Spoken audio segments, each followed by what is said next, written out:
Ahora voy a grabar. Hola, hola. Buenas noches, buenas tardes, buenos días, a la hora que se estén conectando.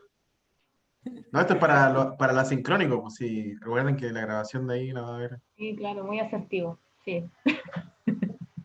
Asincrónico. Así manejan Son gusto, nuestras así. nuevas palabras. Asincrónico, sincrónico, Claro. remoto. Un terremoto. Claro, entre terremoto y remoto. Hola, profe Liz, ¿cómo está? Hola, hola. Hola.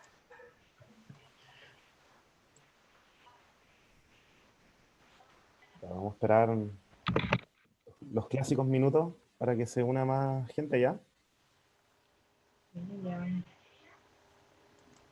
Los demás estudiantes.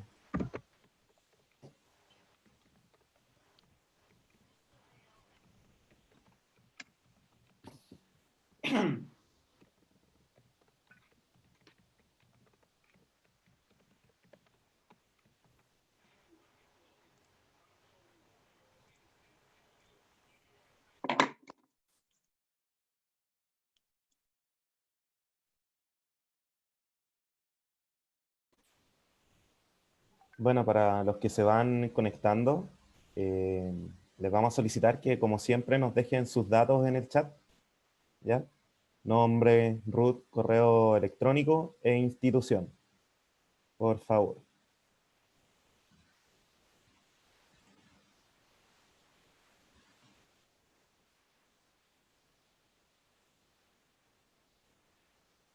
Vamos sumando, somos 12.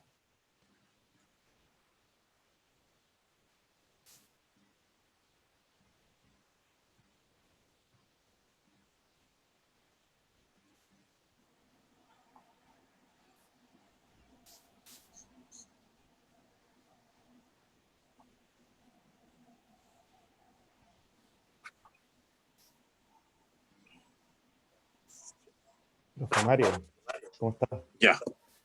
Aló, ¿me escuchan? ¿Sí? ¿Cómo está, profe? ¿Qué tal? Sí, que estoy usando una nueva cuestión y primera vez que lo uso, así que estoy re El complicado. ¿Qué cuestión Droidcom. está ocupando, profesor? Sí, Droidcom. no sé ni cómo subir el volumen a esta cosa. Así que ojalá que algo escuche. ¿Dónde está el volumen acá? ¿Está Ay, no ocupando sé. webcam? Además, ¿Quedó además actualizado tengo el una reunión presentation? ahora, se supone que tengo. Así que voy a estar a dos pantallas por si acaso. Va a aparecer Pésimo matinal, programa. profesor. Yo veo solamente a Domingo Olivares. Así, porque usted va a ver solamente al hablante. Usted está en vista del hablante, está desde el celular, ¿cierto? No, estoy desde una tablet Ah, sí, que pues. me facilitaron mi señora y me pasó la tablet para que tengo otra reunión más, ¿me entiendes?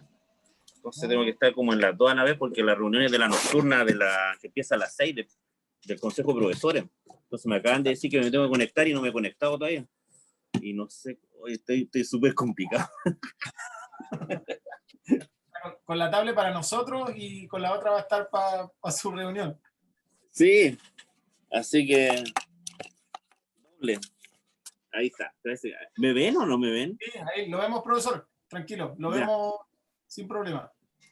Dice tutoría de metodología de investigación. Eso dice, ¿cierto? Sí, esa es Ya, la presentación que tenemos para hoy. ya. Oye, te hago una consulta. Hoy día era el partido de Chile. Sí, profe, hoy día a las 19:45 es el partido de Chile. Ah, oye, Así pensaba que que eran las 18. Dije, se va a juntar tres, me falta una tablet. Ah. Ponemos una pantalla ahí, pues, profe, la ponemos ahí. no, profe, mire, esta capacitación va a durar no, mentira, va a durar, De no, hecho, va a está durar, terminando. Claro, ¿ah? de hecho, está finalizando ahora la capacitación. Ya, ahora por lo menos esto es nuevo para mí. Yo voy a escuchar, pero escucho como bajito porque no sé cómo se sube el volumen. Me tengo que meter a la otra reunión. Así que el tiro. Ay, Dios santo.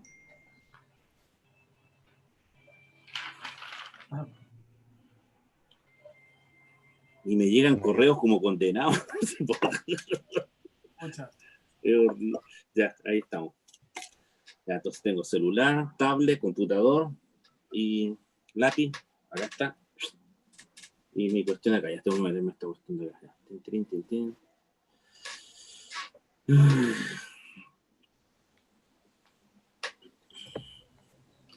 Como 15 ya. Listo. Entonces acá se pone C y se pone, acá parece que acá, taratán, tarán, creo que es acá, taratán, tarán, creo que es acá, ¿dónde es esto?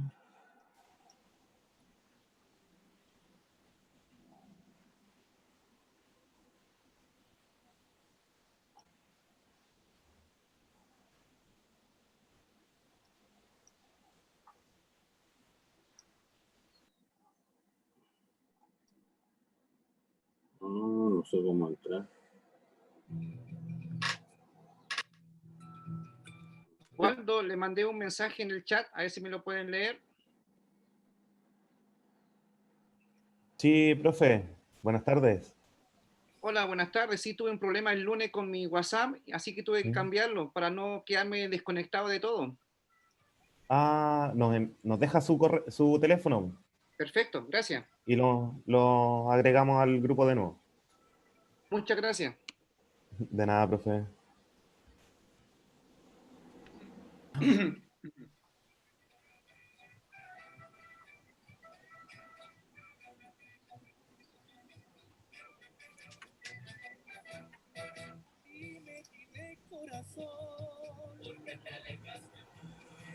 Solicitamos a todos los que aún no se inscriben en el chat, por favor, puedan ir haciéndolo, dejando sus datitos en el chat. Ay, ya, pero ¿cómo lo hago? Tranquilo, ¿Un mensaje? ¿Un mensajito ahí, profesor? tranquilo, profesor.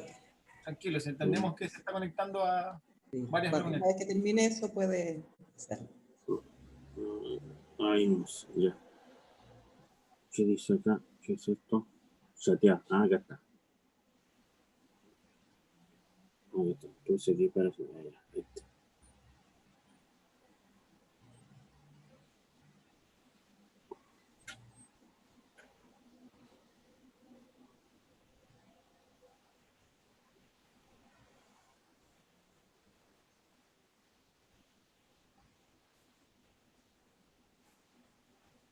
Vamos a esperar unos minutitos más, ¿ya?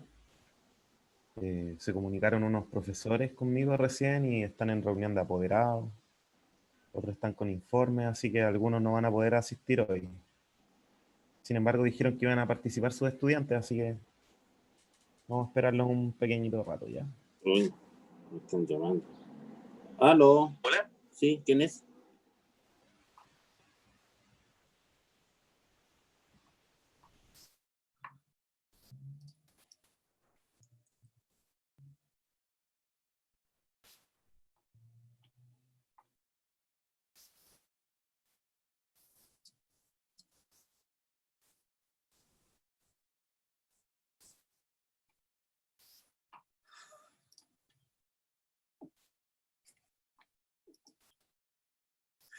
Sí.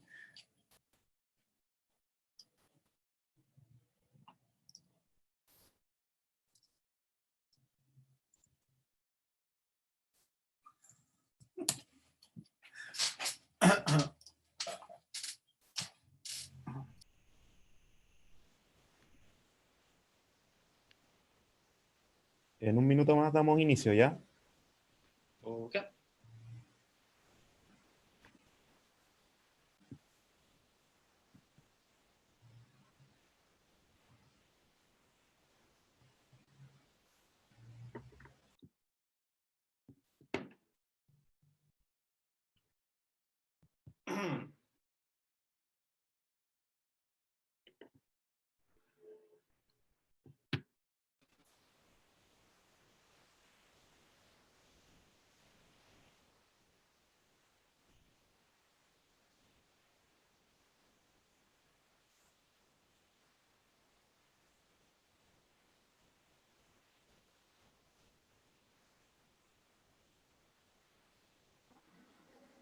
Yo creo que es así. A ver. No, nada. Ahí está. 3, ¿dónde está la gorda? Ahí está. Ahora sí.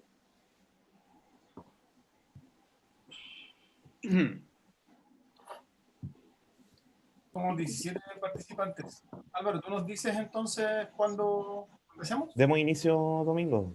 Ya estamos en la hora. Ya, bueno, de todas formas, igual va a quedar grabado como producto para quienes no lo vean directo. Bueno, en función del tiempo, queremos partir esta tutoría en metodologías de la investigación a nombre de la Universidad de Tarapacá, sede Iquique, y el Ministerio de Ciencia, Tecnología, Conocimiento e Innovación. Los saludamos a todos y todas. Y por supuesto, los invitamos a esta actividad que se va a desarrollar el día de hoy, que es una tutoría en metodologías de la investigación. Así que antes de empezar, y en función del tiempo, y si está nuestra directora por ahí, me gustaría recibir un saludo inicial de nuestra directora, Valesca Cepeda Cordero, quien se encuentra con nosotros en esta oportunidad. Directora. Hola, buenas tardes a todos, a todas, profesores, profesoras, estudiantes. Para nosotros es muy grato poder nuevamente reencontrarnos junto a ustedes en esta nueva jornada de trabajo en el marco de investigación e innovación escolar. Esperamos que sea de provecho, que puedan sacar el máximo de aprendizaje y la jornada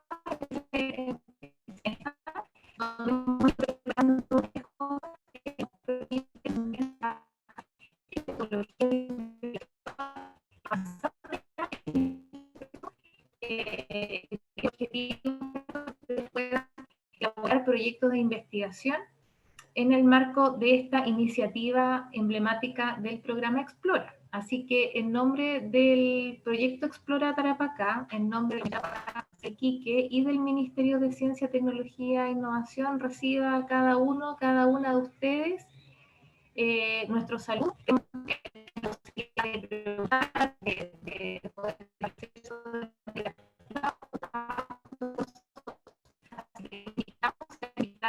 Estudiantes a que puedan participar y realizar las consultas que consideren a lo mejor necesario hacer en la presentación, ¿ya? Así que, bueno, los dejo adelante, la presentación misma. Así que bienvenidos a todos y seguimos al máximo de lo que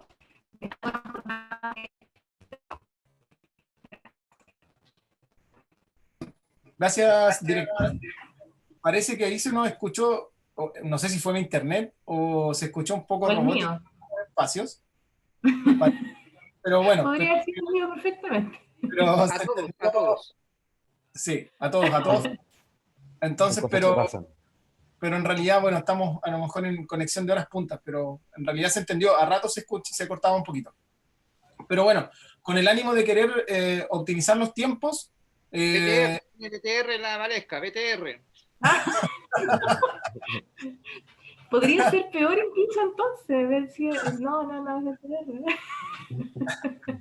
Bueno, en atención del tiempo, un abrazo a todos, a todas. Éxito, eso. Queremos dejar con ustedes, para comenzar propiamente tal, en función del tiempo, a Waldo Palacios, Pablo González, y también que va a estar ahí a cargo de los comentarios también en las preguntas, Iris Skopinich, quienes van a plantear esta exposición, principalmente Waldo, sobre el taller práctico de tutorías en metodologías de investigación para todos nuestros estudiantes de enseñanza media que nos acompañan y por supuesto también nuestros profesores. Waldo, adelante. Bueno, gracias Domingo, directora. Álvaro, es un agrado para mí, junto también, imagino que a Pablo también, estar junto a ustedes. Recién tuvimos este mismo taller para los estudiantes de segundo ciclo de enseñanza básica, que fueron muy participativos. Entonces, ustedes, chicos, chicas, no pueden ser menos. ¿Qué nos cita hoy día? Tutorías en metodologías de investigación. Ustedes están comenzando este proceso en investigación e innovación escolar 2020, al cual estamos completamente felices de tenerlos junto a nosotros. Y antes de empezar con este proceso de investigación, tenemos que saber nosotros cómo investigar. ¿Ya? No sacamos nada estando aquí si no sabemos cómo realizar estas acciones. Para eso es esta clase. Pero ustedes se preguntarán, ¿quiénes somos nosotros? ¿Y por qué estamos haciendo esto? Bueno, en primer lugar, ustedes ya lo conocen.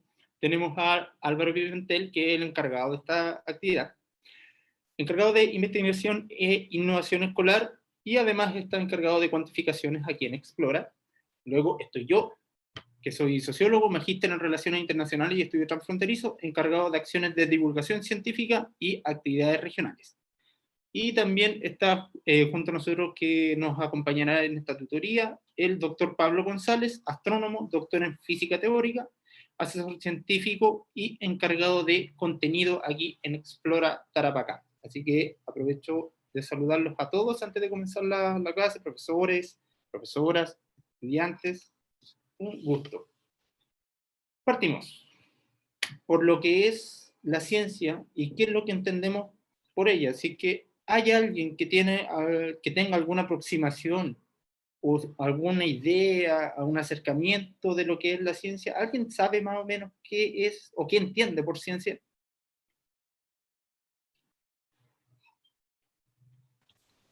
Cualquier consulta o intervención pueden realizarla sin ningún problema. Encienden los micrófonos o Iris Skopinich estará a cargo de los comentarios en nuestro chat. ¿Ya? ¿Qué entendemos por ciencia, chiquillos? Por ciencia, desde la etimología de la palabra, proviene del latín scientia. Esto significa conocimiento, es decir, la palabra ciencia incluye todo el conocimiento que sea ordenado y sistemáticamente organizado. Pero ¿en qué se diferencia la ciencia a lo que nosotros realizamos todos los días, observando, analizando, viendo qué consecuencias pueden tener nuestras acciones? Es esto, que es un conocimiento ordenado y sistemáticamente organizado. Es por eso que un científico conoce las cosas y presenta su conocimiento de forma ordenada. ¿Ya? Por eso es que recogemos esta cita de Einstein, que nos dice de que toda ciencia no es más que un refinamiento, era lo que yo les decía, del pensamiento cotidiano que realizamos todos nosotros en nuestro quehacer diario. Pero ya pasamos a lo que es la ciencia. ¿Alguien sabe quiénes son estos barbones, estos cabezoncitos barbones? No es ni Pablo ni yo.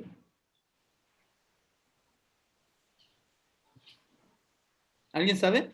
Uno es Aristóteles. Bien. Y me falta el otro. ¿Quién es? Platón. Tenemos, bueno, la ciencia de la antigua Grecia sentó las bases de lo que es la ciencia como la conocemos hoy día, la ciencia moderna. Pero esto no va a ser una clase de epistemología, ni de filosofía, ni de metodologías cuantitativas o cualitativas. Esto lo vamos a pasar de forma unas breves pinceladas, como se le dice. En primer lugar, tenemos a Platón, que para él el conocimiento era perfecto. Este se alcanzaba mediante el desarrollo de la razón y distingue dos grados o géneros primordiales del conocimiento: la ciencia, la episteme, y la opinión, que es el doxa. Y por otra parte tenemos la visión de Aristóteles, que la ciencia mencionaba que es el conocimiento de la causa de alguna cosa, y la filosofía es la ciencia de las primeras causas principales. ¿Esto por qué? Para pasar a lo que es la historia del método científico. ¿Qué es lo que corresponde a la historia del método científico? O qué entendemos por lo que vamos a explicar, lo que es el método científico. Acá tenemos una escena del Neolítico, ¿ya? Tenemos que tener claro que el hombre pasó de un ser nómada a un ser sedentario, principalmente por el uso racional que le dio a la observación. Cuando el hombre comenzó a ver las distinciones entre las estaciones del tiempo, del clima, las estaciones invierno, verano, primavera y otoño, como las conocemos ahora, fue entonces que el hombre se dio cuenta cuándo eran los mejores tiempos para salir de casa, para realizar actividades de agricultura y ganadería. Entonces, cuando el hombre comenzó a solucionar sus problemas a través de la observación de la estación del tiempo y no ponerse en propio peligro, fue que comenzamos a ver el desarrollo en primeras instancias del método científico. Pero el ser humano, todos nosotros, siempre hemos buscado la verdad. Eso es sí o sí. Y ha tratado de comprender cómo el universo y esta búsqueda se ha planteado y cuál es la mejor forma de obtener el conocimiento, ¿ya?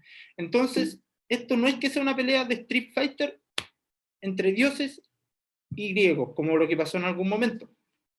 Tenemos que tener claro que en ese momento los pensadores griegos, los filósofos griegos, como Platón, Aristóteles, como estábamos mencionando recién, dejaron de resolver sus problemáticas a través de lo que le planteaban los dioses, las deidades en ese momento, que es lo que hoy día conocemos como la mitología griega, ¿ya? Cuando el hombre comenzó a preguntarse distintas cosas y solucionar problemas a través de la razón y no a través del conocimiento que se le atribuía a las deidades, es de que el hombre, por medio de la razón, se dio cuenta que necesitaba un conjunto de reglas y de métodos que dirigieran esta búsqueda de conocimiento. Y aquí tenemos algunos, tenemos a la razón, a la evidencia y a las intuiciones como componentes. Pero lamentablemente el desarrollo del método científico no fue hasta alrededor del siglo XVI, donde tuvo bastantes distractores. Se imaginan que de la noche a la mañana, en un proceso, se haya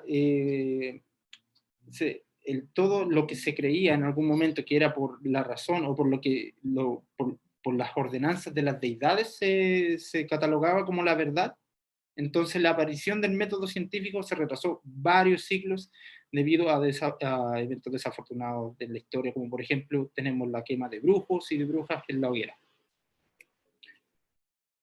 Como les decía, esto no es una clase de epistemología, pero sí siempre es bueno mencionar las diferencias en cómo nosotros obtenemos el conocimiento. Aquí existen muchas vertientes de la epistemología, pero principalmente tenemos el empirismo y el racionalismo. El empirismo es que todo conocimiento procede únicamente de lo que es la experiencia, ya sea interna a través de las reflexiones o externa a través de las sensaciones. Y esta es su única base. A diferencia del racionalismo, que dice que la fuente de conocimiento es la razón y rechaza la idea de los sentidos, ya que estos nos pueden engañar, y siempre defenderá en estos casos, por ejemplo, las ciencias exactas, como en concreto las ciencias matemáticas, ¿ya? Entonces, como primeros acercamientos al método científico, tenemos, o primeros descubrimientos documentados de lo que es el método científico, tenemos el papiro de Edwin Smith, que data de 1600 a.C., y el papiro de Eber, de 1500 a.C. ¿Alguien sabe o se le ocurre por qué estos papiros llevan estos nombres?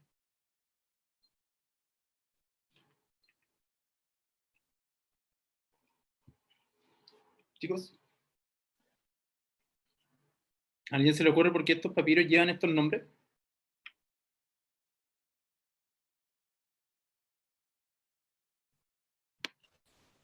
No llegaron muy participativos los chiquillos hoy día. Están cansados. Sí. ¿Quieren? Marco Aguilar dice que por sus descubridores. Excelente, Marco. Bien, Marco Aguilar. Claro, los papiros se les conocen hoy en día por estos nombres, ya que se deben a sus descubridores. Tenemos a Edwin Smith y a Eber, que son quienes descubrieron estos papiros, que aquí podemos ver, son las primeras documentaciones que nosotros encontramos del método científico, que son diagnósticos, pronósticos y tratamientos sobre enfermedades que acomplejaba a la gente en ese tiempo. Entonces, aquí tenemos nuestros primeros acercamientos al método científico. Pero ya fue en el siglo XVI con Galileo Galilei, que se le menciona como, y se le destaca como una de las figuras claves en la historia de la ciencia, y principalmente del método científico, considerándolo como uno de los primeros que aplicó el método científico experimental matemático y realizó experimentos y observaciones cuidadosas en cinemática y dinámica, ¿no? Estableciendo las primeras leyes de la dinámica y recogiendo, refinando también lo que eran los postulados de Newton. Para eso tenemos una mayor explicación en su expertise del doctor Pablo González. Bueno, como para completar una historia de Galileo, es que básicamente él se dedicaba a lanzar objetos, dejarlos caer. Ese era el trabajo que hacía Galileo y trataba de analizar el movimiento. O sea, en el fondo, por simple que parezca, dejar caer un objeto, en ese tiempo Galileo con eso logró descifrar los misterios, el fenómeno de la gravedad. ¿Ya? Él sentó las bases, los cimientos para que después Isaac Newton pudiese desarrollar su teoría de la gravitación. Sin él no hubiese sido posible. Incluso con estos movimientos, con estos experimentos de los planos inclinados, también el objeto que cae por un plano inclinado se debían a la fuerza de gravedad. De esa forma él pudo definir de que los objetos, independientes de su masa, caían a la misma aceleración. Eso se lo atribuye a Galileo, no a Newton. Y Newton después lo tomó por continuidad. Y claramente él se podría decir que es uno de los padres de la ciencia moderna, dado al trabajo que se ha hecho, que hizo él dentro de lo que es el método científico. Adelante, bueno. Muchas gracias, estudio. Seguimos con Pablo también, porque él nos dará una breve explicación de cómo la información pasa de, o cómo nosotros asimilamos la información, de cómo pasa de ser un hecho a pasando a llegar a culminarse como una ley y finalmente a una teoría. Para eso Pablo nos dará una explicación de cómo la información se procesa. Bueno, como se definen ahí, estos conceptos son claves, son bastante importantes y son definitorios. De hecho, yo creo que todos ustedes han escuchado a alguien decir en alguna oportunidad, como ejemplo, refiriéndose a la ley a la teoría de la evolución o a la teoría de la gravedad, diciendo, pero solo es una teoría, disminuyendo el peso de lo que significa el concepto de teoría. En realidad, una visión para que se convierta en una teoría, debe pasar por todo un proceso de evaluación, por todo un criterio para ser validada y transformarse en teoría. Y voy a tratar rápidamente de ilustrarlo con un ejemplo, no alejándome de lo que soy yo soy astrónomo, soy físico, así que voy a usar la gravedad como un ejemplo para mostrarles cómo se diferencia cada uno de estos conceptos. ¿De acuerdo? Por ejemplo, el hecho. Aquí, como bien se anuncia ahí, un hecho es una afirmación básica establecida mediante experimentación u observación. Todos los hechos son verdaderos bajo condiciones específicas. ¿A qué se refiere esto? Por ejemplo, el caso particular, el cuento de la manzana que cae sobre la cabeza de Newton, la cual lo inspiró para generar su ley de la gravitación. Ahí en ese caso, el hecho es que la manzana cae. Eso es un hecho. Yo observo, la manzana se desprende del árbol y cae y llega al suelo. No flota, no sube, no se va para la izquierda ni para la derecha, no. Cae. Ese es el hecho, ¿de acuerdo? Yendo un poco más allá, un hecho es que los planetas giran alrededor del Sol. Eso es un hecho, ¿de acuerdo? Ya lo hemos observado, lo podemos distinguir, ¿de acuerdo? Un hecho también es que si nosotros damos un salto desde una cierta altura, vamos a caer al piso, ¿de acuerdo? La Tierra nos atrae, ¿de acuerdo? O sea, caemos. Ese es el hecho, ¿de acuerdo? El caer, ¿ya? Pero también el hecho o los hechos pueden ir evolucionando con el tiempo o ir incrementándose la información a medida que evoluciona la forma en que nosotros entendemos la naturaleza y la estudiamos, ¿ya? Por ejemplo, introduciendo nuevos conceptos o incluso con la mejora de la tecnología. Un ejemplo básico sería, por ejemplo, ver la sangre. Ustedes ven una gota de sangre y ven que es líquida, roja, ¿de acuerdo? Se dice la sangre es un líquido rojo. Eso es un hecho, ¿ya? Pero después ustedes llega un tipo e inventa el microscopio y coloca una gota de sangre en una muestra para observarlo en el microscopio y se da cuenta que se compone de unos pequeños organismos a los cuales nosotros llamamos células, ¿de acuerdo? Y un tipo particular de células. Entonces ahí nosotros logramos aumentar nuestro conocimiento de la naturaleza. Ampliamos el hecho, la realidad conocida, ¿de acuerdo? Entonces, por lo tanto, por eso el hecho va evolucionando con el tiempo. Y ojo con ese concepto para lo que viene después. Pero los hechos van cambiando a medida que nosotros aumentamos e incrementamos nuestra capacidad de observar. Siempre con nuestros sentidos, pero después nosotros con la tecnología podemos obtener nuevas formas de observar la naturaleza. ¿De acuerdo? Después viene la hipótesis. La hipótesis, como dice ahí, es una afirmación tentativa. O sea, se refiere a que es una explicación posible. ¿De acuerdo? No es que yo al plantear una hipótesis yo diga que esa es la verdad absoluta, no. Como hipótesis yo planteo como una posible solución, una explicación a un fenómeno, ¿de acuerdo? Por ejemplo, si sucede A, entonces debe suceder B, ¿ya? Es una posible explicación a un fenómeno. Incluso cuando uno plantea una tesis, generalmente lo que hace es plantear una hipótesis y a veces plantea una hipótesis secundaria o incluso podría ser una antihipótesis o contrahipótesis, ¿de acuerdo? Que es opuesta a su hipótesis original, principal. Pero es simplemente una posible explicación, ¿de acuerdo? Ahora, si la hipótesis es científica o no, bueno, eso Waldo lo va a explicar más adelante, ¿ya? Pero la hipótesis es simplemente una explicación a un fenómeno, ¿de acuerdo? Por ejemplo, explicar la hipótesis que tuvo Newton era decir, la manzana cae porque la Tierra produce una fuerza que la hace, que la atrae hacia ella y por eso termina cayendo, ¿de acuerdo? Esa es su hipótesis, ¿ok? Y ahora voy a darme un salto y voy a pasar a lo que es la ley, ¿ya? Entonces, ¿qué es lo que hizo Newton? Él planteó un modelo de la gravedad a través de una ecuación matemática. En áreas de las humanidades no solamente va a ser así, pero para ser más específico en el ejemplo, en casos como la física o ciencias naturales pueden plantearse modelos a través de fórmulas, ¿ya? O descripciones. Entonces, él plantea su ecuación y empieza a estudiar los fenómenos que tienen que ver con el hecho que está estudiando, que es el efecto que las cosas caigan, ¿ya? Y prueba su modelo, prueba la teoría, y ahí, por ejemplo, jugó un papel fundamental Galileo.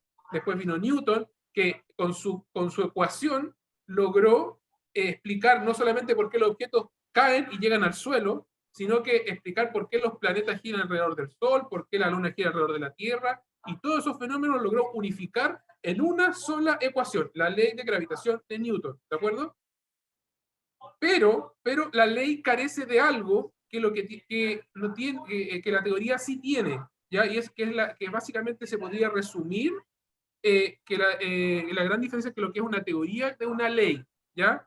Una teoría, como dice ahí, es una explicación de por qué ciertas leyes o hechos existen y pueden ser probadas para tener su exactitud. ¿De acuerdo? ¿A qué voy por eso? Con esto. Si ustedes buscan la ecuación de Newton de la gravitación, se van a dar cuenta que en todos lados dice que es la ley de gravitación de Newton, no la teoría de la gravitación, ¿ya? Y se puede simplificar en una simple pregunta. ¿Por qué? ¿Por qué la fuerza de gravedad funciona así? Si tú lograste viajar en el tiempo y preguntarle a Newton por qué la gravedad funciona como lo explica su ecuación, Newton, con su forma de hablar muy extravagante que tenía, básicamente le diría, no tengo idea. ¿Ok? Lo que carecía Newton con su ley de gravitación era una explicación de por qué la gravedad actuaba de esa forma. Y de hecho, si ustedes se ponen a pensar, es súper loco justificarlo como lo pensaba Newton. Porque es como se dice en inglés, spooky force, ¿ya? Es una fuerza fantasmagórica. ¿Por qué? Porque no es de contacto. Yo, por ejemplo, si quiero mover un objeto, yo tengo que tocarlo, ¿de acuerdo? La mesa, por ejemplo, cuando yo apoyo mi vaso sobre la mesa, la mesa sostiene mi vaso porque lo está tocando, ¿de acuerdo? La gravedad no funciona con el contacto, funciona a distancia, sin haber una interacción aparente entre los dos objetos, ¿de acuerdo? Entonces, eso era extrañísimo y Newton fue una de las cosas que Newton no pudo entender de la gravedad.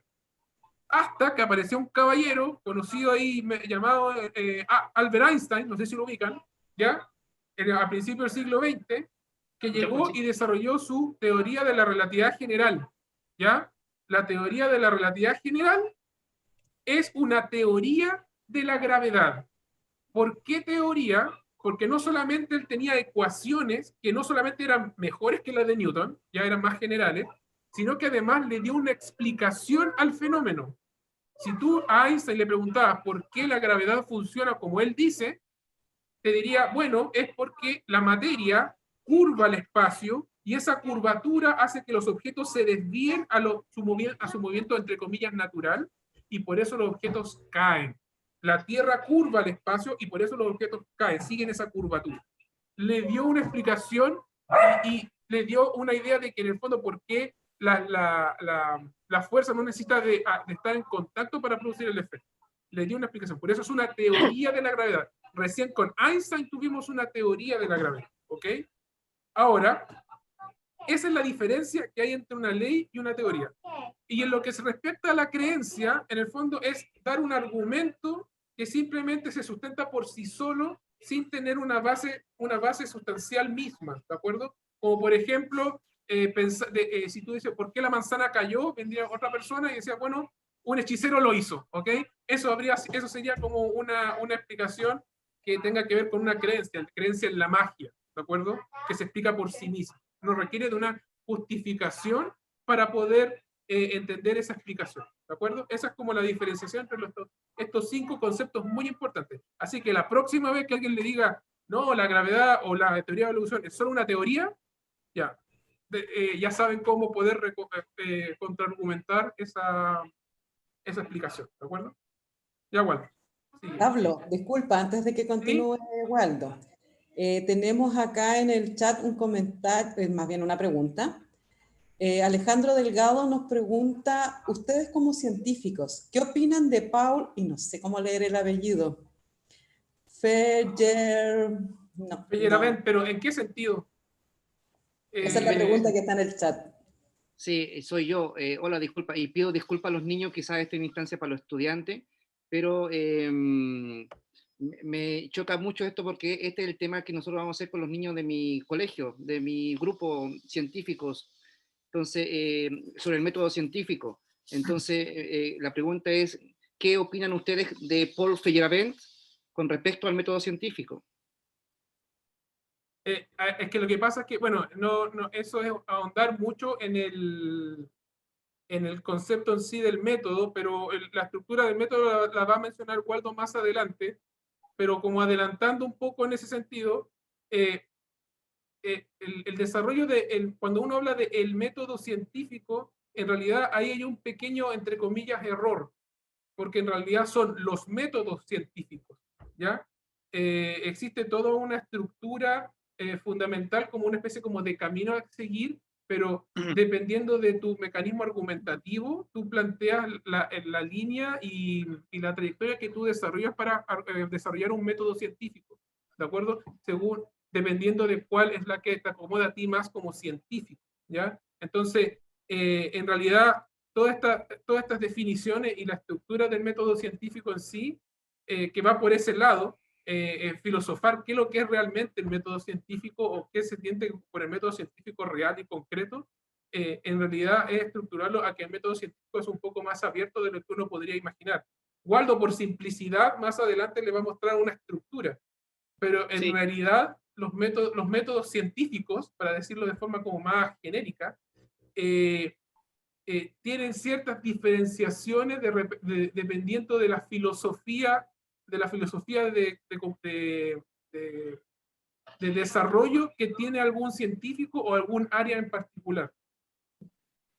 Sí, lo importante de esta tutoría o capacitación es mencionarle a los estudiantes de guiarlos en un proceso de cómo realizar una investigación. Si bien Feyerabend era bien conocido por sus pensamientos desde el origen ya un poco más popperiano, y lo que se refiere a lo que es el anarquismo metodológico, si no me acuerdo, si no mal recuerdo. Epistemológico. Epistemológico, el anarquismo epistemológico, lo que tratamos de llevar aquí a los estudiantes, como mencioné, en una clase de epistemología de las ciencias, pero sí estamos tratando de guiar y enfocar las investigaciones que van a realizar los estudiantes. Hablar sobre Feyerabend es un temazo, sin duda, pero que amerita una clase completamente dedicada a lo que es el método científico contra lo que es el anarquismo epistemológico. Así que, pero muy buena acotación, profesor. Sí, y una lucha entre el positivismo y el relativismo y un montón de conceptos complejos. Bueno, por lo que yo recuerdo, él era conocido como una especie como de, como por decirlo, como una especie como de anarquista del desarrollo científico, por su visión, a ver, como revolucionaria de lo que debería ser el método científico, ¿ya?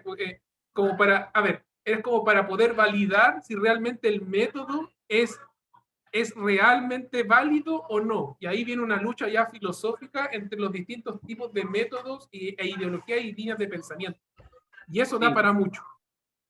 Sí, bueno, para que sepan los estudiantes, y como ya a modo de resumen para ir cerrando, Feyerabend lo que realizó, y con su libro insigne que se llama Contra el método, realizó unas críticas principalmente a cómo se valida el pensamiento y esta validación de la información a través de lo que es la validación a través de los demás científicos, que los demás científicos aprobaran el conocimiento que uno genera como científico, un poco enredado, es lo que principalmente Feyerabend iba en contra de esta, por decirlo, organización esquemática del conocimiento validado por otros científicos. Eso menciona principalmente en su libro Contra el método. Pero bueno, sigamos. Chicos, chicas, el método científico. Ya pasamos a tierra derecha, que es el método científico, y principalmente en términos generales, es una serie de procedimientos. Recordemos que el conocimiento es un procesamiento ordenado de los hechos. Es una serie de procedimientos que se deben seguir con el fin de generar conocimiento a través de la información y la medición de algún fenómeno, ¿ya? Esto principalmente tiene como resultado la formulación de ciertas hipótesis, como lo explicaba Pablo, y los resultados observados deben ser reproducibles por cualquier persona y dentro de los parámetros experimentales, y las hipótesis siempre deben poder ser refutables. Después vamos a ver un poco más allá que lo que es el término refutable. Pero bueno, ustedes ya que están pensando aquí en innovación, investigación e innovación escolar, tenemos este proceso que generalmente todos hacemos, pero como les dije, la ciencia es el ordenamiento esquemático del conocimiento. ¿En qué se diferencia el método científico a lo que nosotros realizamos día a día en nuestro quehacer diario? Por esto, porque tenemos una observación de los fenómenos, pasamos posteriormente a la formulación de la hipótesis, que Pablo, como bien mencionaba, es una posible solución o explicación a cierto fenómeno que nosotros observamos. Después tenemos la experimentación y por último sacamos nuestras conclusiones, ¿ya? Para la observación científica, y seguimos con el relato, con el misticismo de Newton, ustedes se imaginan si que Newton no hubiese recibido la manzana en la cabeza y no hubiese observado esta situación, no se hubiese preguntado por qué sucede esto. Quizás hoy en día todo lo que se refiere a las teorías y a las leyes gravitacionales se hubiesen demorado mucho tiempo en desarrollarse, pero por observación científica tenemos el examinar directamente algún hecho o algún fenómeno que se puede presentar espontáneamente o naturalmente, teniendo un propósito expreso que conforme un plan determinado, recopila la información de estos datos que nosotros estamos observando y los ordena de forma sistemática. Es decir, que por medio de la observación, lo que nosotros vemos es que nos planteamos las diferentes preguntas que después vamos a responder a través de lo que es el paso 2, que es la formulación de una hipótesis. Ya lo adelantó Pablo. Una hipótesis científica es una posible explicación de algún fenómeno argumentado a través de un modelo científico, de tal forma que pueda ser o comprobada o, si bien, descartada. ¿Ya? Cuando nosotros ya pasamos el proceso de observación y nos planteamos una posible solución o explicación al fenómeno que estamos observando, tenemos el proceso de experimentación para validar nuestra explicación. Entonces, consideramos la experimentación a la investigación de un fenómeno. Durante dicho estudio, esto se van a ir eliminando e introduciendo todas las variables necesarias que de alguna manera tengan influencia en él. Es decir, cuando nosotros observamos un fenómeno y le damos una posible explicación, no siempre contemplamos todas las variables posibles que están afectando a lo que estamos observando en ese momento. Y para tener una información clara, para poder dar una hipótesis clara, tenemos distintos métodos que nos pueden ayudar. Principalmente, bueno, existen muchos métodos, pero vamos aquí, como les dije, no, tampoco es una clase de metodología ni cuantitativa ni cualitativa, porque también tendríamos una clase totalmente aparte. Pero tenemos aquí a los métodos cuantitativos y a los métodos cualitativos. Se asocia que los métodos cuantitativos pertenecen a lo que son las ciencias más duras, por decirlo así, porque con los métodos cuantitativos nosotros podemos medir ciertos parámetros, es decir, podemos cuantificar las cosas, de ahí es su nombre a lo que es cuantitativo. Y dentro de la metodología cuantitativa tenemos diferentes técnicas, como son las técnicas experimentales, las técnicas cuasi experimentales, los análisis estadísticos y los estudios muestrales. Principalmente se refiere a estudios y se compromete mucho el análisis estadístico en lo que es la metodología cuantitativa. Y por otra parte, todo lo que no es medible, tenemos como opción ocupar la metodología cualitativa, ¿ya? Para esto se ocupa principalmente mucho en las ciencias sociales, y tenemos como técnicas, tenemos el análisis interpretativo, puede ser entrevista, por ejemplo, focus groups, no sé si ustedes conocen esas técnicas o estos nombres. Tenemos también el interaccionismo simbólico, que es la observación de la simbología, de las gesticulaciones, ¿ya? Tenemos la investigación etnográfica, la investigación acción y la investigación participante, ¿ya? Eso es lo que es la experimentación. Y como les dije, no siempre en el proceso de observación vamos a observar todas las variables. Siempre va a ocurrir un proceso de ensayo y de error. En tal caso, cuando ustedes estén realizando sus investigaciones, no se desmotiven si es que algo no les sale totalmente bien, ¿ya? Volvemos un poco atrás y planteamos nuevamente nuestra investigación, ya considerando todas las variables que no observamos en su preciso momento, ¿ya? Entonces aquí tenemos que considerar todas las variables y principalmente el tiempo y el espacio. Es decir, cuándo estamos observando, cuándo estamos estudiando y dónde. Entonces, para eso son las preguntas: ¿dónde investigar? ¿Cómo investigar? ¿Qué investigar? ¿Y cómo vamos a experimentar? ¿Ya? Cuando ocupamos principalmente la metodología cuantitativa, si bien nuestras hipótesis pueden aceptarse o rechazarse, pero cuando generalmente ocupamos metodología cualitativa, proporcionamos nueva información, ya que nuestras conclusiones son hallazgos y descubrimientos que arrojan una nueva información sobre la temática, que estamos investigando sobre un ensayo teórico y se espera que las conclusiones defiendan una forma de interpretación del asunto que estamos investigando. ¿Ya? Es la documentación y los principales, la documentación de los principales hallazgos que nosotros descubrimos. ¿Ya? Entonces, para pasar al siguiente punto, es muy importante saber que la ciencia es susceptible a ser refutada por cualquier persona en cualquier parte del mundo. Es decir, cualquier investigador científico puede generar, a través del método científico, de su determinada investigación, una contrarrespuesta a lo que nosotros estamos planteando. De esta manera, si es que las conclusiones de nuestra investigación nadie las consigue falsear, esta hipótesis con el paso del tiempo y determinados procesos pasan a llamarse ley, como lo explicaba Pablo hace un momento atrás. Entonces, todo esto que nosotros estamos generando, todo este conocimiento científico, es un ciclo interminable de preguntas que se nos van a generar. Como les mencionaba, partimos por las observaciones, las preguntas, las hipótesis, luego pasamos a la experimentación, las conclusiones y la documentación. Pero la información no es que llegue hasta ahí, todo lo que nosotros generemos como información no llega solamente hasta ahí. Pasa a nuevos investigadores y estos descubrimientos arrojan nuevas preguntas.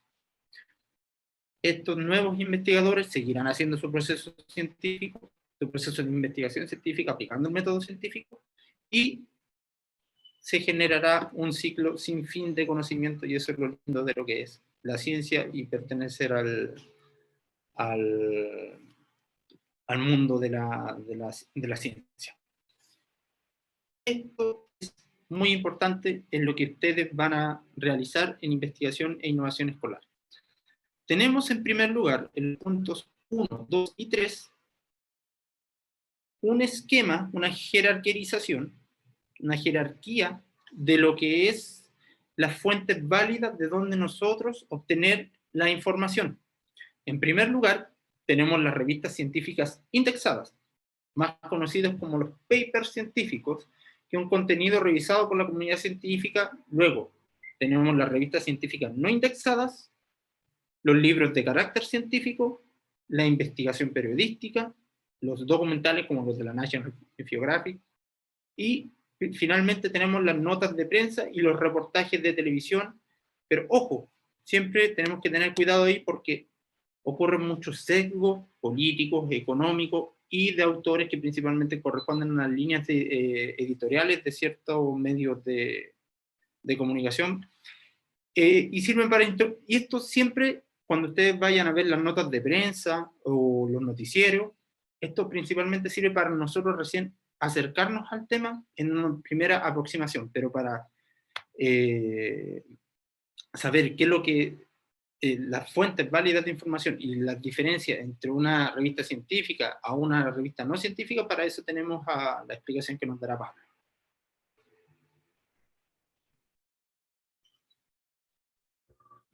Ahí sí.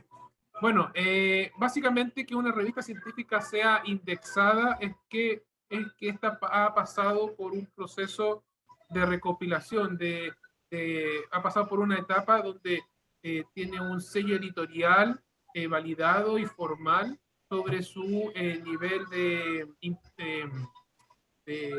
¿cómo decirlo?, como de validación dentro de las descripciones científicas, y que tiene un criterio de revisión de estos artículos. Por ejemplo, si yo enviase un artículo científico, yo desarrollo una investigación que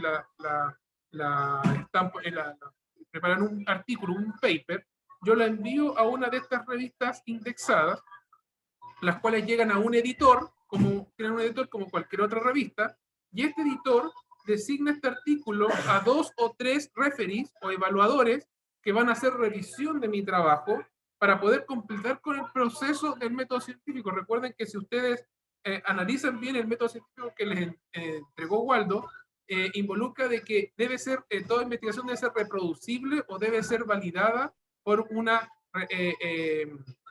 revisión de pares. Estos pares serían otros científicos que estarían validados por esta revista para poder revisar mi trabajo.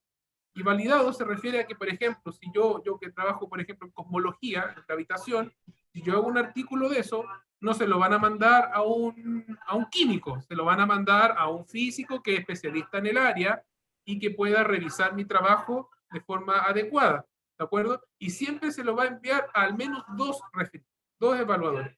Generalmente son 3 e incluso puede haber hasta un cuarto, ¿ya? De esa forma se evita el sesgo que puede ocurrir por la visión personal de un evaluador.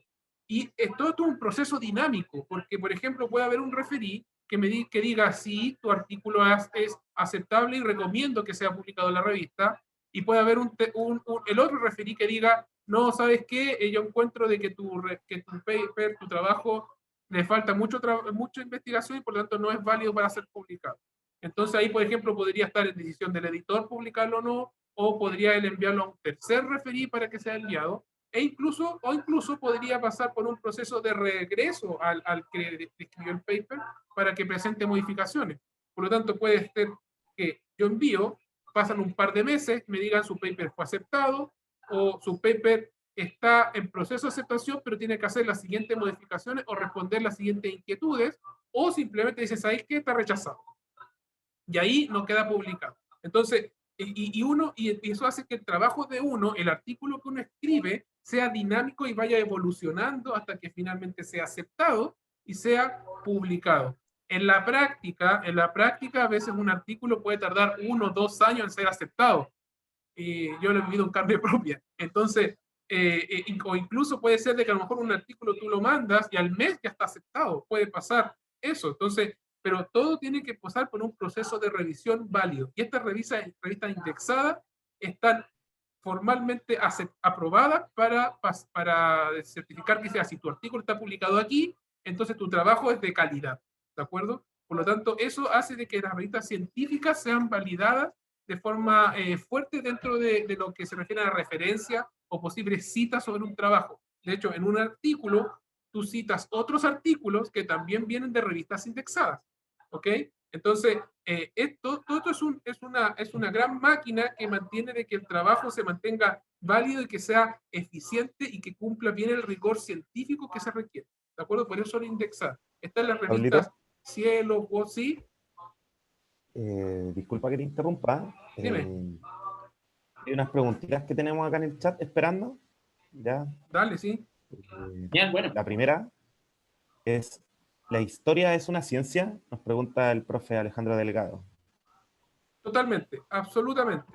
Si uno quiere saber si una disciplina es una ciencia, uno lo único que tiene que hacer es preguntarse, ¿sigue un mecanismo de revisión y de trabajo validado como un método científico? Si la respuesta es sí, entonces es científico. De hecho, para que un trabajo sea científico, basta con que su hipótesis sea científica. Y ahí Waldo hizo la distinción, que eso es muy importante. Yo hablé de hipótesis, pero yo podría plantear una hipótesis que no sea científica. Por ejemplo, no sé, ¿por qué el pasto cuando hace mucho frío se granuliza y se forman estos cristales? Una hipótesis que yo podría plantear es que, bueno, en la noche, mientras todos duermen, vienen unas hadas mágicas y riegan de rocío el pasto. Es una hipótesis porque es una posible explicación. Pero, ¿cómo yo confirmo de que esa hipótesis puede ser falseable, puede ser real? Bueno, tendría que ver que efectivamente aparezcan en las hadas, pero si en tu hipótesis hay unas hadas donde ya nadie puede verlas porque están todos durmiendo, entonces no puedes tú falsearla, por lo tanto no es científico. ¿De acuerdo? Entonces, todo ese proceso tiene que respetarse si está dentro del marco del método científico, es científica y la historia lo cumple total y absolutamente. Por lo tanto, la historia es una rama científica, sin ninguna duda. Gracias. ¿Otra pregunta más? Otra pregunta. Disculpa. Hay otra pregunta de la profe Alicia Ibarra. Y esta dice, ¿cómo se filtran aquellas investigaciones para saber que no trabajan en base a conflictos de interés? Bueno, lo voy a ejemplificar. Yo cuando escribo un artículo, ¿ya? Como lo estoy haciendo, tengo que pronto mandar un artículo que estoy terminando. Este artículo yo lo mando a una revista que yo escojo. ¿Ya? Hay un montón de revistas que están indexadas, por ejemplo, que son indexación, hay una indexación que se llama WOS, ¿ya? Que se llama World of Science, ¿ya? Esa es la sigla, y todas las revistas científicas que son WOS son de la más alta calidad de indexación, ¿ok? Entonces yo voy, busco y digo ya, de las listas WOS, que todas están incluso categorizadas por puntaje. Dentro de las WOS hay puntajes que son más importantes, está todo como bien estandarizado. Entonces yo la mando, escojo mi revista, la mando, esta revista llega a manos de uno de sus editores, este artículo, y este editor manda mi artículo a Nature, por ejemplo. Nature es una revista espectacular, que es transversal a distintas áreas de la ciencia. Este editor manda mi artículo a al menos 2 referís. Y yo digo, bueno, ¿a qué referís? No tengo idea. Yo no conozco a qué referís se lo envió. La revista escoge. Y en mi caso, en mi área en particular, es un poco difícil saberlo porque se lo mandan a cualquier referí del mundo. Por ejemplo, yo mando mi artículo a una revista de Londres, ¿ya? De inglesa. Y esta revista puede escoger a unos referís que son, ellos lo escogen dentro de un listado que tienen, y puede ser un físico que está en China, y puede ser otro científico que está en el estado de California, en Estados Unidos, y se lo puede mandar a un tercero que está en Italia. ¿Quiénes son? Sí, no tengo idea. No tengo idea. Entonces, ¿sí? No, aprovechando de responder también a la mención que nos hace la profesora, recordarle también a los alumnos esta jerarquía de información en lo que responde a la validación de esta, el peso que tiene la información que nosotros estamos obteniendo. En primer lugar, como les dije, tenemos las 3 revistas, la revista científica indexada, la revista científica no indexada y los libros de carácter científico. Estos son validados por otros científicos. Luego, en el 4º, 5º y 6º lugar, tenemos investigaciones periodísticas, documentales y notas de prensa. Y como se menciona aquí, cuidado con estos 3 últimos puestos, porque principalmente tienden a caer en sesgos políticos, económicos y principalmente de los autores que deben obedecer a ciertas directrices y a ciertas líneas editoriales, ¿ya? Así que, ojo ahí. Vamos a seguir avanzando un poco. Entonces, respecto a lo que es la validación en esta jerarquía de lo que es el peso de la información. Por ejemplo, nosotros tenemos de que estas 3 publicaciones en diarios digitales, por ejemplo, tenemos de que la NASA confirmó la existencia de un universo paralelo junto al nuestro. Por otra parte, Canal 13 mencionaba de que la NASA encuentra evidencia de un universo paralelo donde el tiempo iría hacia atrás. Y el diario El Desconcierto mencionó de que científicos de la NASA detectan la existencia de un posible universo paralelo al lado del nuestro, donde las leyes de la física estarían invertidas.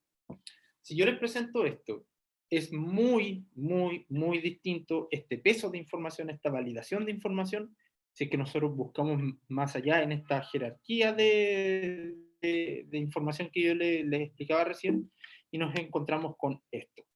Ya aquí tenemos los papers científicos de lo que es ANITA, que es la Antarctic Impulsive Antenna, y aquí podemos ver principalmente cuáles son los estudios que ha arrojado esta antena, que está ubicada en el Polo Sur, si no me equivoco, Pablo, y a qué se debió esta explicación, esta hipótesis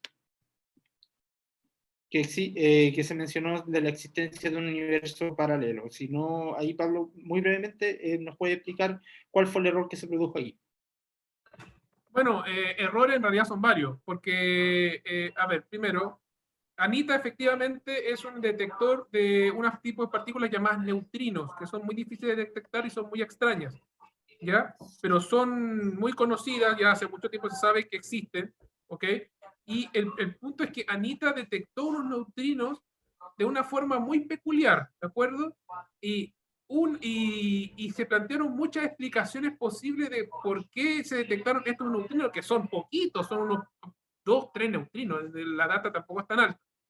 Entonces, dentro de, no sé, 20 posibles explicaciones que hay ahí, la número 18, en términos de probabilidad, era la existencia o la verificación de un tipo de explicación a una simetría extraña que hay, que no voy a meter en eso porque sería una charla a ciencia abierta, ¿ya?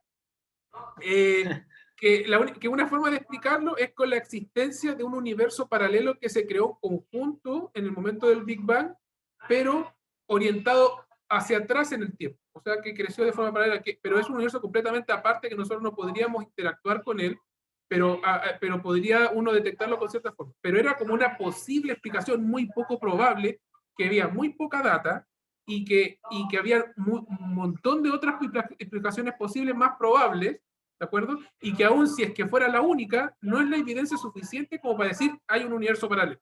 Así que, no, ahora, el descubrimiento que se hizo fue fabuloso, ¿ya? Eso no quiere decir de que no haya sido algo importante, lo fue, pero era muy lejos de haber descubierto un universo.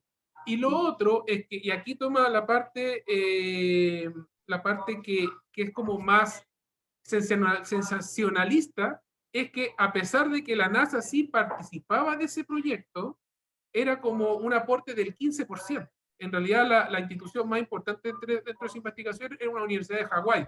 Pero obviamente no es lo mismo decir Universidad de Hawái descubre que hay un universo paralelo a decir la NASA descubre un universo paralelo, ¿ya? Entonces, esos detalles, cuando ustedes vean un titular que diga la NASA descubre o científicos de la NASA encuentran, ya empiecen a sospechar, ¿ok?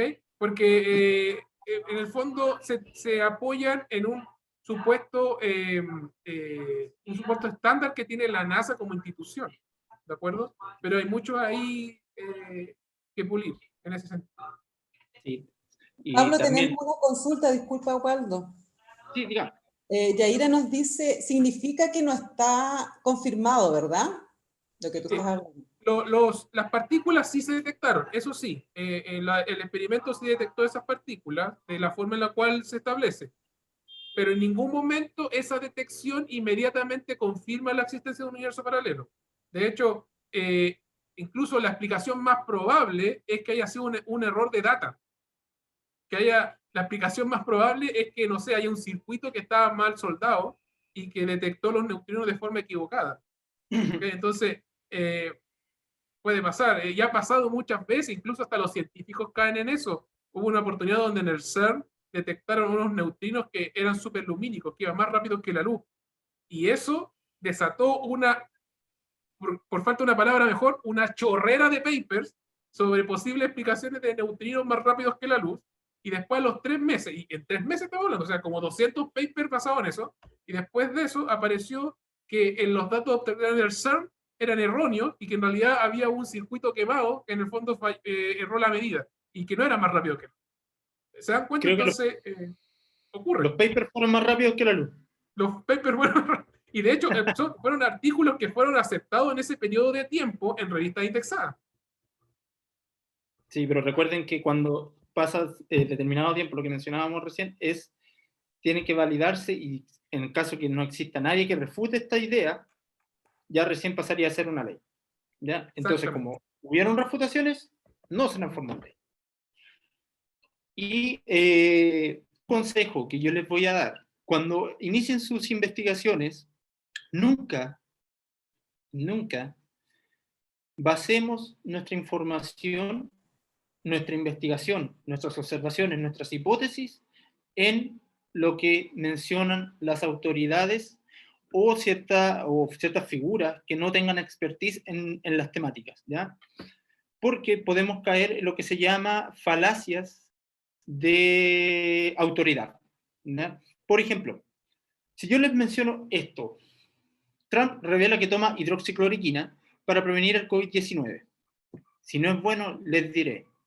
Por otra parte, Bolsonaro nos mencionó que la infección pulmonar mostró una caja de una droga que usó para tratar el coronavirus, y en base a esto, a los pocos días hubo caos en los hospitales de Brasil porque los pacientes estaban exigiendo este mismo remedio que está siendo promovido por Bolsonaro, a pesar de que, como ustedes pueden ver aquí, hay un portal de noticias destacable dentro para algunos, o como para otros no, se sustenta algún tipo de información que pueda producir CNN. Es muy distinto que CNN haya tomado las palabras de Trump, como yo les decía, de una autoridad, a que posteriormente el mismo CNN, a través de un estudio que es una universidad francesa, mencionando esta noticia que había un nuevo estudio que demuestra que la hidroxicloroquina no ayuda a los pacientes con COVID-19. Además, es distinto si que yo le presento la noticia de Bolsonaro o de Trump, a que yo les muestre y base mi investigación en un paper científico que diga que la hidroxicloroquina y la acitromicina producen un riesgo cardiovascular, una prolongación del QTc y una muerte súbita en el nuevo escenario de la pandemia por el COVID-19. Entonces, siempre yo le menciono, ojo, mucho ojo, que es donde muchas investigaciones caen, que es en basar nuestras hipótesis en lo que es la formulación de conocimiento, de información a través de las autoridades, ¿ya? Pero con la globalización existe un mundo, una globalización y principalmente Internet, existe un mundo infinito donde nosotros podemos investigar. Pero para ayudarles un poco y darle en base a lo que fue la jerarquía que hicimos de la validación de la información, ¿dónde podemos investigar? Les aconsejamos, no son los únicos portales, obviamente, pero les aconsejamos principalmente Dialnet, Google Académico y Revista Cielo. Dialnet es uno de los principales buscadores especializados en español, que trata temas relacionados con las humanidades y las ciencias sociales en general. También tenemos el Google Académico, que es la versión en español de Google Scholar, y esto permite, cuando ustedes ingresan al Google Académico, se crean ciertos filtros mayores en la búsqueda de información que con lo que respecta al Google tradicional, ¿ya? Y por último también tenemos la revista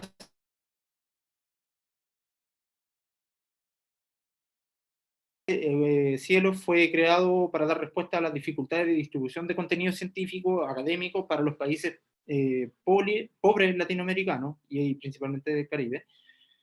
Aunque hoy día esta red colaborativa en torno a Cielo se ha traspasado todas las fronteras y tiene una versión en español, en inglés y portugués, y una de las más conocidas dentro de los estudios latinoamericanos, ¿ya?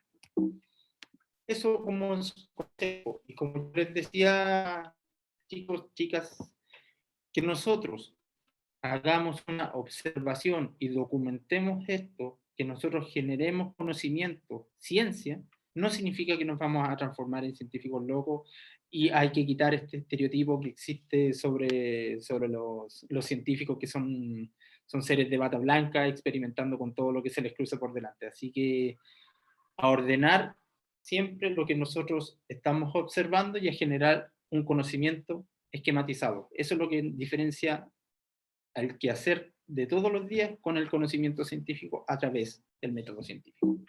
Y por último, mencionar, dado el contexto en el que estamos, algunas de las mujeres científicas más importantes de la historia, como Marie Curie, Rachel Carson, una bióloga marina, Chen Wu, física, y Lizzie Meitner, una física dentro de algunas personajes históricas que encontramos aquí.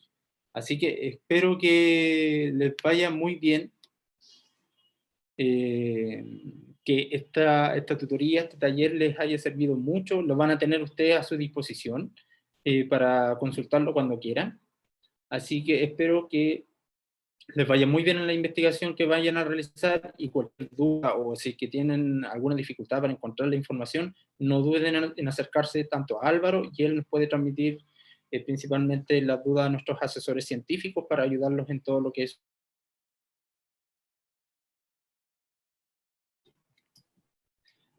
Bueno, nosotros felices de que hayan participado junto a nosotros, y si que hay alguna duda, alguna pregunta, pueden realizarla ahora. Así que eso, chicos. Sí, estimados, aprovechando como menciona Waldo, pueden hacernos sus consultitas o comentarios, ¿ya? Respecto a lo que fue esta tutoría que nos presentaron hoy día nuestros colegas. Así que quedamos ahí disponibles para responder sus dudas, en caso de que existan. ¿Ahí por ahí? Yo ¿No? quería, Álvaro, aprovechar de invitarlos a todos los que se encuentran por aquí, a los chiquillos, antes de que se vayan, de que, bueno, mañana a las 5 de la tarde tenemos una actividad de Explora. No sé si me dejan compartir pantalla para compartirles el afiche, pero no sé si tienen más preguntas ahí los chiquillos, para que también a ver si prenden sus cámaras y cerramos. Pero ahí hay una invitación que tenemos para todos y todas el día de mañana. Es una actividad que es el segundo foro de opinión y debate, que es muy atingente bueno, la participación activa que han tenido como Explora principalmente los jóvenes. En este caso son 30 estudiantes de la región de Tarapacá que están participando en un foro que se llama Conéctate, que son foros de opinión. Así que los dejamos invitados. Mañana a las 5 de la tarde tenemos este foro de opinión y debate que se va a estar haciendo por las redes sociales de Explora. Va de 5 a 6 y media aproximadamente.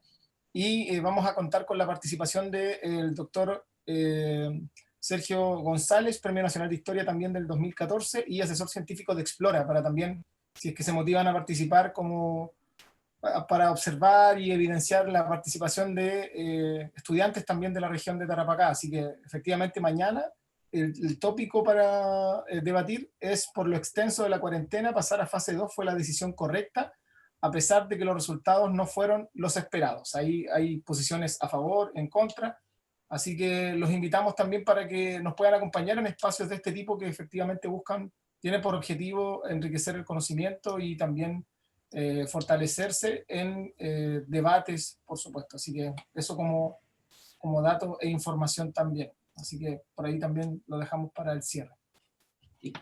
Genial, muchas gracias, Domingo.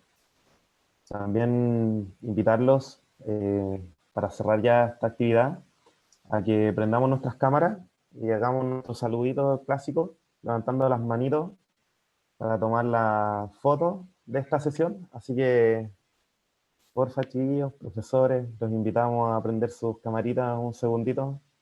Profe Gabriel, ¿cómo estás? El profe Mario ahí que está como a 2 o 3 reuniones, ahí lo vemos. Claro. Yo igual estaba en otras reuniones, así que por eso me conecté tarde. Sí, escucha, les pedimos Sí, disculpas. espero que les haya gustado la presentación y que les haya servido para lo que va a ser su próximo proceso de investigación. Sí, voy a sacar un par de esperemos fotos. que los niños prendan sus cámaras. Quedamos tímidos. Prendan sus cámaras. Vamos, Sí. Andan Sí. tímidos los chicos hoy. Los chiquillos de básica estuvieron más... ¿Sacamos o no? Bueno, sí, dale. Dale los nombres. Bueno, sacamos ahí entonces una foto para registro de los y las participantes. Y entonces damos por finalizada el taller de metodologías del día de hoy. Así que nos encontramos Domingo, en una... aprovechar. Ya. Disculpa, aprovechar de mencionarle a los profesores y a los estudiantes que ya se enviaron las claves para que puedan acceder a la plataforma e ir conociéndola. Y también se enviaron las encuestas. Comentarle un poquito que estas encuestas que se enviaron son unas encuestas que corresponden a un análisis del proceso de investigación donde queremos ver cambios sobre la actitud de las ciencias, ¿ya? Hacia la ciencia y la tecnología. Entonces, es muy importante que la respondan para que nosotros después podamos contar con estos análisis y ver cómo mejoramos las actividades y cómo vamos también en la actividad. Así que se los encargo ya, para que estén ahí atentos. Y dicho eso, también agradecerles por su participación, por su tiempo, y los vamos a esperar el día martes para la segunda clase de este taller, donde tenemos invitada a la fonoaudióloga María José Sal Díaz, quien nos entregará una clase súper bonita de herramientas del diálogo. Así que para que lo tengan ahí anotadito, y esperamos verlos próximamente. Así que ante todo, muchas gracias. Así que, bueno, también, Alvarito, antes de irnos, mencionar que los estudiantes, principalmente los que están en cuarto medio, ingresen a nuestras redes sociales y está disponible la información acerca del Cupo Explora UNESCO para el ingreso a las universidades a través del programa Explora.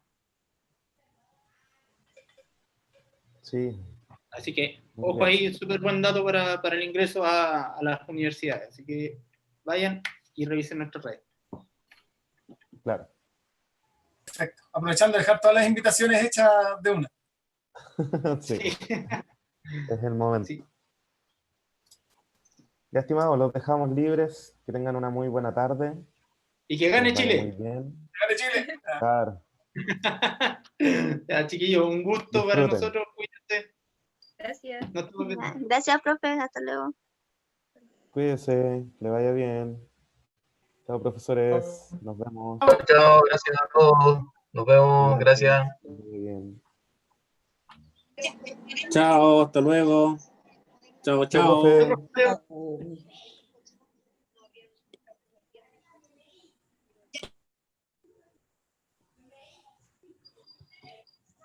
Gabriel, por ahí. El profe Mario. Gabriel se quedó dormido. Ya, si estamos grabando, dejar de grabar. Sí. ¿Quién grabó? Alejandro estaba grabando, parece, ¿no? El Caco está tomando té. Sí. Alejandro, deja de grabar. Alejandro está viendo el partido ya, pues Alejandro. El Caco está con la media chela. Oye, hablando de chela, hay que ir a comprar chela ya, pues. Yo estoy atrasado. Pero ¿Por qué Alejandro deja de grabar? antes, pues, compañero. Imposible. Hay que estar preparado. Delivery nomás. No, Oye, no hay ley seca ahora, pues, ¿no? ¿Todavía? No. Gracias a Dios y la Virgen. Así que. Lorenzo. La chinita, Oye, que la Alejandro deje de grabar, el hombre. Papa, San Expedito. Puta buena. Oye, ¿qué Ya, Gabriel? chicos. Álvaro, ¿qué haga Gabriel? Sí. No. Gabriel y Alejandro están, pero no están. Ya, chiquillos, nos vemos. Que les vaya Bueno, bien. nos vemos. Cuídense. Que gane Chile. Ya, Ya, chau. estimados. Nos Vemos. vemos. Cuídense. Muchas gracias. No, que estén bien. Chau. Chau, chau.